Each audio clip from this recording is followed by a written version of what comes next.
எல்லாருக்கும் வணக்கங்க. எனக்கு லைட்டாக கோல்டாக இருக்குது. அதனால் வாய்ஸ் வந்து கொஞ்சம் சவுண்டாக வராது, கொஞ்சம் ஸ்லோவாக தான் வரும். இன்றைக்கி வந்து நாங்கள் கத்திரிக்காய் முருங்கைக்காய் போட்டு காரக்குழம்பு வச்சுருக்கோம். அதில் வந்து ஒரு சில சின்ன டிப்ஸ் கொடுக்குறேன்.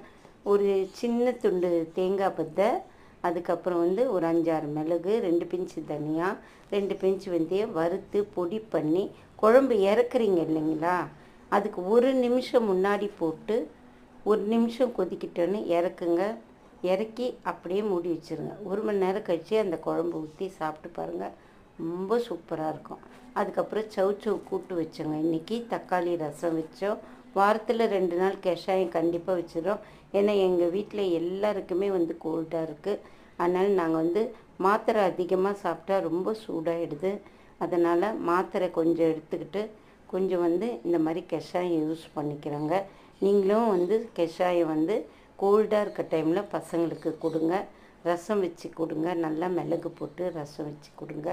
இந்த கோல்டு டைமில் கிளைமேட் மாறும்போது யாருக்குமே உடம்புக்கு ஒத்துக்கலை. இதை ட்ரை பண்ணி பாருங்கள். சமையல்ன்றது ஒரு கலைங்க. பரதக்கலை, பாட்டுக்கலை மாதிரி சமையல் ஒரு கலைங்க. சமையலில் நிறைய எனக்கு இன்ட்ரெஸ்ட் இருக்குங்க. இன்னும் நிறைய கற்றுக்கணும். நம்ம ஈஸியாக சமைக்கணுங்க, லேசியாக சமைக்கணும். சாமி பாட்டு போட்டுட்டு சமைச்சு பாருங்கள், சமையல் டேஸ்ட்டாக வரும். நமக்கு ஈஸியாகவும் இருக்கும், செய்யறதுக்கு ஒரு என்கரேஜ் பண்ண மாதிரி இருக்கும். ரொம்பவே நல்லதுங்க. நீங்கள் நான் சொன்னதை ட்ரை பண்ணி பாருங்கள். சின்னதாக ஒரு கருத்து சொன்னேன். பிடிச்சிருந்தால் லைக் பண்ணுங்கள், ஷேர் பண்ணுங்கள், கமெண்ட் பண்ணுங்கள், சப்ஸ்கிரைப் பண்ணுங்கள். சிஸ்டர்ஸ் கிச்சனுக்கு சப்போர்ட் பண்ணுங்கள்.